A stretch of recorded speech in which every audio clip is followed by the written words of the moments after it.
પાડીને રામ નામ બોલજો રે, પાડીને રામ નામ બોલજો રે, એ તાલી પાડીને રામ નામ બોલજો રે, તાલી પાડીને રામ નામ બોલજો રે, એ આવા અંતરના પડદા તમે બોલજો રે, તાલી પાડીને રામ નામ બોલજો રે, તાલી પાડીને રામ નામ બોલજો રે, એ તાલી પાડી નરસિંહ મહેતા ના કરે રે, તાલી પાડી નરસિંહ મહેતા ના કરે રે, તાલી પાડી નરસિંહ મહેતા ના કરે રે, તાલી પાડી નરસિંહ મહેતા ના કરે રે, એની ઊંડી શિકારી આવી ઊંડી શિકારી કોરા કાગરે રે, તાલી પાડીને રામ નામ બોલજો રે, તાલી પાડીને રામ નામ બોલજો રે, એ આવા અંતરના અંતરના પડદા તમે બોલજો રે, તાલી પાડીને રામ નામ બોલજો રે, તાલી પાડીને રામ નામ બોલજો રે, એ તાલી પાડી મીરાબાઈ રાણીએ રે, તાલી પાડી મીરાબાઈ રાણીએ, એ તાલી પાડી મીરાબાઈ રાણીએ રે, તાલી પાડી મીરાબાઈ રાણીએ રે, એના શેર પીધા છે સર પાણીએ રે, તાલી પાડીને રામ નામ બોલજો રે, તાલી પાડીને રામ નામ બોલજો રે, એ આવા અંતરના પડદા બોલજો રે, તાલી પાડીને રામ નામ બોલજો રે, બોલજો રે, તાલી પાડી હરિચંદ્ર રાજ્ય રે, તાલી પાડી હરિચંદ્ર રાજ્ય રે, તાલી પાડી હરિચંદ્ર રાજ્ય રે, તાલી પાડી હરિચંદ્ર રાજ્ય રે, એ સત રાખ્યા તારામતી રાણીએ રે, તાલી પાડીને રામ નામ બોલજો રે, તાલી પાડીને રામ નામ બોલજો રે, એ ઠાકર આગળ ચડી ગયા કૃષ્ણ જો એની હાજરા હાજર તો એમ આપણે એના ગુણ ગાવી છે અને એ આપણું સમજો એ આપણને તારી દે તાલી એટલે પાડી પડી તાલી પાડી દી નથી પાડી લે આ તો ધૂન સબૂત કરી દેશે તાલી પાડી સગાળ શેઠ વાણીએ રે, તાલી પાડી સગાળ શેઠ વાણીએ રે, એ તાલી પાડી સગાળ શેઠ વાણીએ રે, તાલી પાડી સગાળ શેઠ વાણીએ રે, એ સત રાખ્યા સંગાવતી રાણીએ રે, તાલી પાડીને રામ નામ બોલજો રે, તાલી પાડીને રામ નામ બોલજો રે, એ તાલી પાડતા જે શરમાય છે રે, તાલી પાડતા જે શરમાય છે રે, આપણી કોઈની વાત નથી નકર કે અતુલતા અને રાજુભાઈ બે હપી ગયા છે આપણને કહેતા અમે તમને નથી તાલી કોને નથી પાડી હરણાકસ રાજાએ અને રાજા રાવણે તાલી નથી પાડી એની હજી ફજેતી થાય રાજા રાવણે રામનું નામ ન લીધું હરણાકસે રામનું નામ લીધું એની વાત છે આપણી કોઈની વાત નથી એ તાલી પાડતા જે શરમાય છે રે, તાલી પાડતા જે શરમાય છે રે, એની અંતે આવી અંતે ફજેતી થાય છે તાલી પાડીને રામ નામ બોલજો રે, તાલી પાડીને રામ નામ બોલજો રે, એ તમે અંતરના અવાય અંતરના પડદા ખોલજો રે, તાલી પાડીને રામ નામ બોલજો રે, તાલી પાડીને રામ નામ બોલજો રે, એ ગુરુ પ્રતાપે હકા બાપા બોલ્યા રે, એ અમને સંત મળજો આવા બોલ્યા રે, તાલી પાડીને રામ નામ બોલજો રે, પાડીને રામ નામ બોલજો રે, એ આવા અંતરના પડદા બોલજો રે, તાલી પાડીને રામ નામ બોલજો રે, તાલી પાડીને રામ નામ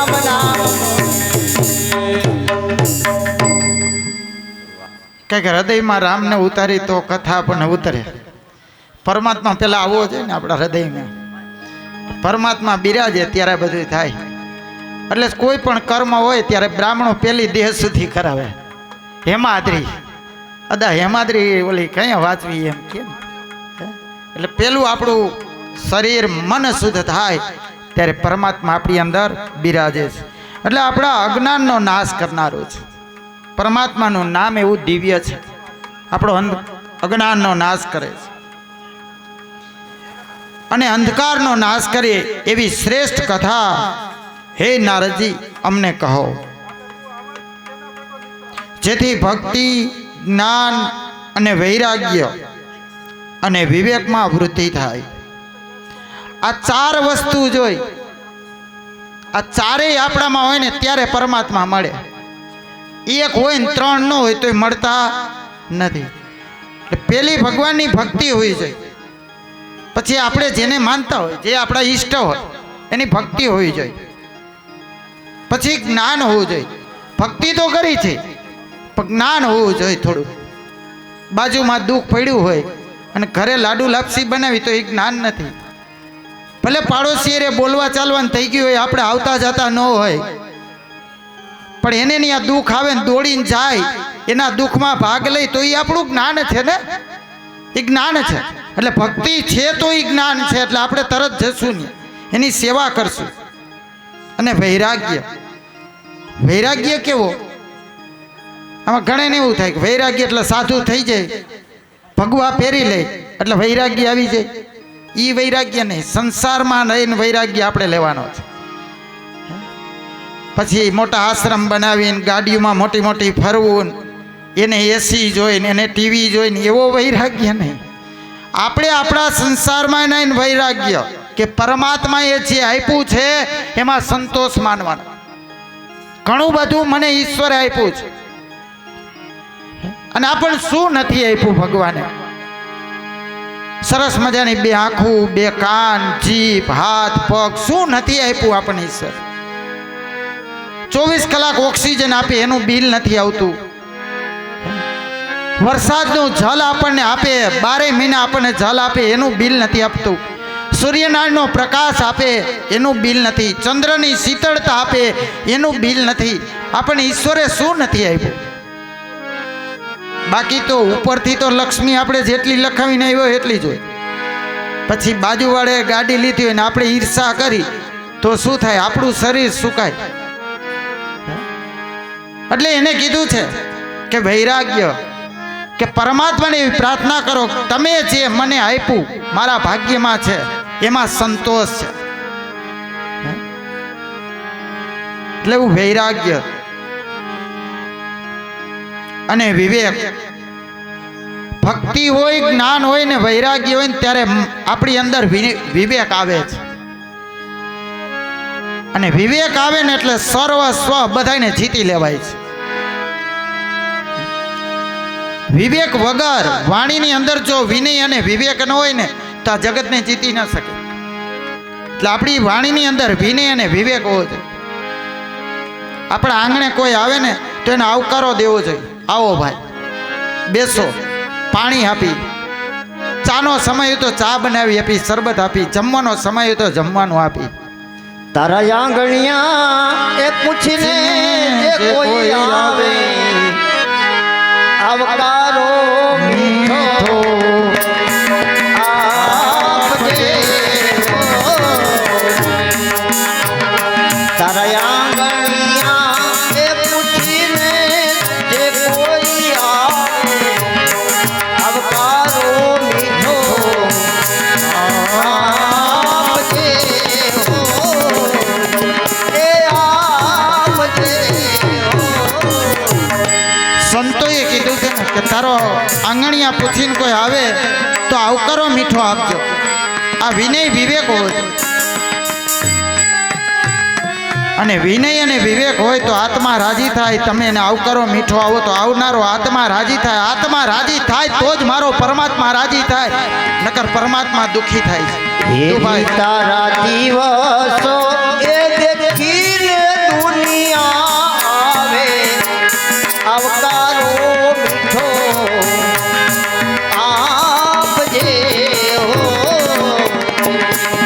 પરમાત્માને એવું કહેવાનું કે પરમાત્મા તે મને આપ્યું છે તો આજ મારે આંગણે કોક આવ્યું ને.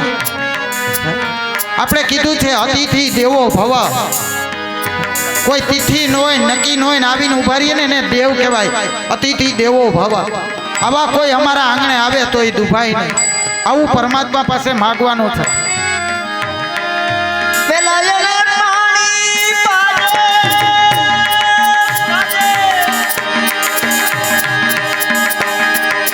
સાથે બેસી જામજે,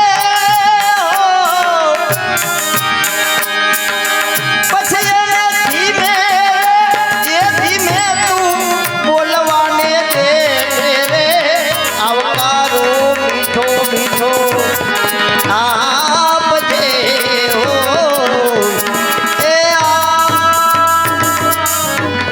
એટલે આપણી વાણીની અંદર વિનય અને વિવેક હોવો જોઈએ. એટલે ભગવાન આ પૃથ્વી ઉપર નારદજી જ્યારે આવ્યા ત્યારે એને આશ્ચર્ય જોયું છે. એક સ્ત્રી છે એ યુવાન છે અને બે પુરુષો છે એ વૃદ્ધ છે. નારદજી એમની પાસે ગયા, કૌતુક જોયું છે. એટલે ભક્તિ દેવી કહે છે કે હું ભક્તિ છું અને આ મારા બંને પુત્રો છે જ્ઞાન અને વૈરાગ્ય. એ અકાળે વૃદ્ધ બની ગયા છે અને હું યુવાન છું. એટલે બધે ફરતી ફરતી વૃંદાવનમાં ગયા છે અને ત્યાં ભક્તિ પુષ્ટ થયેલા છે. ત્યારે નારદજીને કહે છે કે આ મારા બંને પુત્રો યુવાન બને, ચેતના રૂપ બને, બેસુધ છે. ખોડામાં બંને પુત્રોને લઈ અને ભક્તિ દેવી આરાધના કરે કે મારો જ્ઞાન અને વૈરાગ્ય એ પુષ્ટ બને. નારદજી અનેક ઉપાય કર્યા, વેદનું જ્ઞાન કર્યું, મંત્રો ઉચ્ચાર કર્યા, કાનમાં ઘણું બોલ્યા, પણ એમાં કઈ ફરક પડ્યો નહીં. ત્યાર પછી નારદજી એ જ્યાં ગંગા કિનારે ઋષિમુનિઓ છે ત્યાં આવી સનુકાદિ આદિ ઋષિઓને પ્રશ્ન કરે છે. ત્યાર પછી ગંગાના તટે સનત કુમારોએ ભાગવત સપ્તાહનું નિરૂપણ કર્યું છે. ભાગવતજી એ મોક્ષને આપનારું સાધન છે. રામાયણ એ આપણને જીવન જીવતા શીખવાડે છે અને અંતિમ સમયનું જે ભાથું બાંધીને આપણે જવાનું છે, ભગવાનના પરમ પદને પામવાનું છે, એ આ શ્રીમદ ભાગવત છે. એટલે જ કીધું ને રામાયણમાં રામે કીધું મેં કર્યું ને એમ તમારે કરવાનું. જે મેં કર્યું એ તમારે કરવાનું. અને આમાં કૃષ્ણ એમ કહે કે મેં કર્યું એમ નહીં, હું કહું ને એમ તમારે કરવાનું. આ ભાગવતજી છે. એટલે એમાં કીધેલું છે એ આપણે કર્મ કરીને તો ભગવાનના પરમ પદને પામી જાય. એવું આજે નારદજી આ સનત કુમારોને બધાને કીધું કે ભાઈ ભક્તિ એ યુવાન છે, એના બે પુત્રો વૃદ્ધ થયા છે. એટલે ગંગાના તટ ઉપર ભાગવતીનું સપ્તાહનું નિરૂપણ કરેલું છે. અને આ ભાગવતજી વેદ વ્યાસે રચેલો છે. 18 પુરાણ એને લખ્યા તો એના આત્માને ક્યાંય ચેન નહોતું, એનું મન ક્યાંય સ્થિર નહોતું. એટલે નારદજી આવીને એને કીધું છે તમે 18 પુરાણ લખ્યા પણ ભગવાનની જે લીલાઓ છે, ભગવાનનું જે કર્મ છે એ તમે આ લખ્યું નથી. ભગવાનના ગુણાનુવાદ તમે લખ્યા નથી. એટલે ચતુર્શ્લોકી ભાગવત છે એ વ્યાસજીને શીખવાડવામાં આવ્યું છે, ભણાવવામાં આવ્યું. નારદજી એમને જ્ઞાન આપ્યું છે. અને ચતુર્શ્લોકી ભાગવતથી આ શ્રીમદ ભાગવતની રચના વ્યાસજીને કરવાની ઈચ્છા થઈ. એટલે આ લખવું છે તો નો લખાયો કોક જોઈને. એટલે ગણપતિ પાસે ગયા ને ગણપતિની સ્તુતિ કરી કે હે વિઘ્ન હરવાવાળા દેવ, અમે બધા પુરાણો લખ્યા પણ મારું મન બુદ્ધિ સ્થિર નથી, તો મારે શ્રીમદ ભાગવતની રચના કરવી છે. આપ લખૈયા બનો. ગણપતિ દાદાએ વચ્ચે વાત રાખી કે જો તમે મને લખાવતા બંધ થશો એટલે હું વયો જઈશ, હું 1 સેકન્ડ ઊભો નહીં રહું. ગણપતિ દાદા ઉધમને વરેલા છે અને એનું વાહન ઊંદેડું પણ એ જ ઉધમને વરેલું. કાંઈ ન જડે, તમારા ઘરમાં કાગળ પડ્યો હોય તોય કાપે. એટલે ગણપતિ દાદાને એ લખવા બેસાડ્યા, પણ વ્યાસજી બહુ વિદ્વાન છે, બુદ્ધિશાળી છે, એટલે વચ્ચે કૂટ પ્રશ્ન મૂકી દઈએ. ગણપતિ દાદાને કીધું કે હું બોલું ખરા પણ તમારે વિચારીને લખવાનું, વિચાર્યા વગર લખવું નહીં. એટલે વ્યાસપીઠે એવી છે કે બહુ વિચારીને શબ્દ બોલવા પડે, પણ છતાંય ઠાકોરજીને પ્રાર્થના કરી કે આ તો ક્યારેક જીભ છે ને કળિયુગ છે ભાઈ, બોલાઈ જાય તો માફ કરજો, કારણ કે આ કળિયુગ છે. સતયુગમાં એ અસત્ય આવ્યું હતું તો કળિયુગ છે આ તો ગણપતિ દાદા લખવા બેસે એટલે ભગવાન વેદવ્યાસ એક કૂટ પ્રશ્ન એવો મૂકી દે, નાનો એવો શ્લોક. એટલે ગણપતિ દાદા વિચારતા વ્યાસજીને જે ઘરના કામકાજ હોય એ બધા પરિપૂર્ણ કરે, પોતાની સંધ્યા વંદના નિયમ જે રોજના હોય એના નીતિ નિયમો એ પૂર્ણ કરે, પાછા આવીને બેસી જાય. એટલે લખૈયા બનાવી દીધા. અને આપણે દુઃખ ન લગાડતા. આ ભગવાન થકી આ સૃષ્ટિનું સર્જન થયું. 33 કોટી દેવતાઓ છે આપણે, કેટલા એકાઈથે કામ થાય કોઈ પણ, તમે જ વિચારો એકાઈથે થાય. તમ કોઈ ન હોય, આ એકલી વ્યાસપીઠ આવી ગઈ ને ગાડલું આવી ગઈ, હું મારી રીતે પાથરીને બેહીને વાંચવા માંડું તો હાલે ખરું? તો આ બધું સુંદર કેવી રીતે થયું? તમે બધા હતા તો ને, તમે બધાએ આવીને તૈયારી કરી, શણગાર કર્યો, તો જાજા હાથ હોય તો આપણું કાર્ય દીપે. આ મંડપ કાંઈક શોભે, પણ હું એકલો હોય ને બહુ થાય અમારા ભૂદેવ હોય ને બહુ થાય અમારા સંગીતકારો હોય, તેમાંથી કાંઈ ભગવત કાર્ય દીપે નહીં, દીપે. એકલા આઈથી કોઈ વસ્તુ કાંઈ થતી નથી.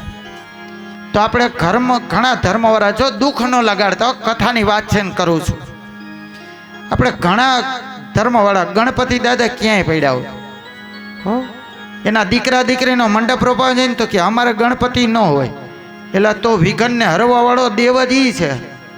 તો એની પૂજા તો પેલી આવે ને ભાગવતજીમાં છે ને, વેદ વ્યાસે લખ્યું જ ગણપતિ દાદાએ, વિઘનને હરવા વાળા દેવે. અને એની પૂજા નહીં, એનું ઘરમાં એની મૂર્તિ નહીં, એના તમે ધૂપ દીવા ન કરો તો આપણા ઘરના વિઘન હરશે કોણ? પેલા ઈ કે આ કથા જ ગણપતિએ લખી છે. તો આદ્ય શક્તિ જગત જનની જગદંબા એની કથા હોય છે. એ કહેતા અમે એને કોઈ ન માની. તો માં વગર આ સૃષ્ટિનું સર્જન નથી, માં જોઈ. તો ત્યારે વ્યાસજીએ, ગણપતિ દાદા તો લખવા બેઠા, પણ વ્યાસજીએ માં સરસ્વતીની આરાધના કરી હતી. બુદ્ધિની અધિષ્ઠાત્રી દેવ છે, અને માં સરસ્વતીની કૃપા હોય ને તો જ આપણું બાળક ભણવામાં હોશિયાર બને, બ્રાહ્મણોનું બાળક વિદ્વાન બને, આ ગાંધર્વના બાળક એ સંગીતમાં વિદ્વાન બને. એ માં સરસ્વતીની કૃપા હોય ને તો માં વગરનું તો નકામું છે, માં જોઈ. એટલે જ આપણે બોલ્યા ને કે યા દેવી સર્વભૂતેષુ બુદ્ધિ રૂપેણ સંસ્થિતા નમસ્તસ્યે નમસ્તસ્યે નમસ્તસ્યે નમો નમઃ. હે માં, મને તું બુદ્ધિ આપજે. યા દેવી સર્વભૂતેષુ માતૃ રૂપેણ સંસ્થિતા. અમારે આ જે બહેનો બધા બેટા, માં તું મને માં રૂપ બતાય, એવી શક્તિ તું આપે, એવી મારી દ્રષ્ટિ બનાય. આ બધું માં પાસે માગવાનું. જે દેવ પાસે જે વસ્તુ માગવાની હોય ને એ માગો તો મળે તમને. તમારે વિદ્યા જોતી હોય, નકરા ઠાકોરજીની ઉપાસના કરી રાખી વિદ્યા ન જડે ને. વિદ્યાની અધિષ્ઠાત્રી દેવ માં સરસ્વતી છે. ઘરમાં અન્નનો દાણો ન હોય ને તો માં અન્નપૂર્ણાની ઉપાસના કરવી પડે, તો માં અન્નપૂર્ણાની કૃપા ઉતરે. કારણ કે આ સર્વનો સાથ અને સહકાર હોય ને તો આ ભગવાન એમ કહે છે કે હું આ સૃષ્ટિનું સર્જન કરી શકું, પાલન કરી શકું, પોષણ કરી શકું. મારા એકલાથી કંઈ થતું નથી. એટલે શ્રીમદ ભાગવતની રચના થઈ. વક્તા અને શ્રોતાઓના નિયમ બતાવ્યા છે. વક્તાએ પણ નિયમ પાળવાના છે. ઉપવાસ કરવો, મધુર વાણી બોલવી, ભોંય ઉપર પથારી કરવી, બ્રહ્મચર્યનું પાલન કરવું અને બંને ત્યાં લગી વ્યાસપીઠેથી ઉતરી અને ભગવત સ્મરણ કરવું. બીજી કોઈ માયામાં જવું નહીં.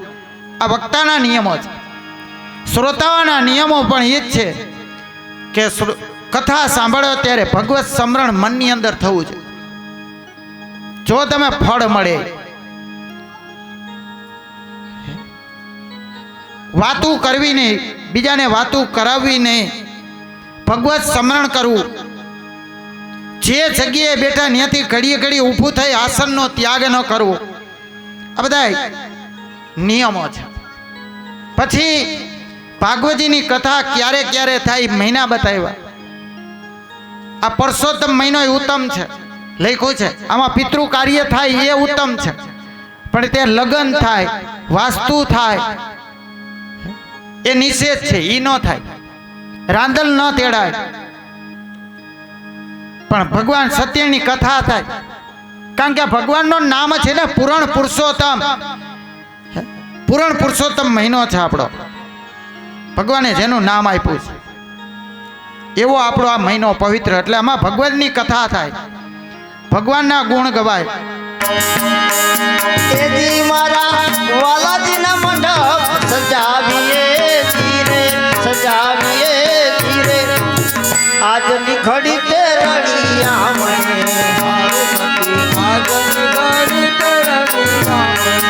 એજી મારો વાલોજી આવ્યા વધામણી ધીરે, વધામણી ધીરે. આજની ઘડી તે રડિયા મને, આજની ઘડી તે રડિયા મને.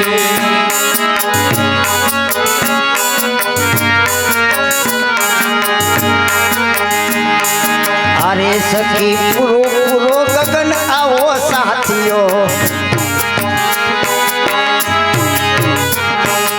અરે સખી પૂરો પૂરો ગગન આવો સાથીઓ. એજી મારો વાલોજી આવ્યા વધામણી ધીરે, વધામણી ધીરે. ઓ આજની ઘડી તે રડિયા મને, આજની ઘડી તે રડિયા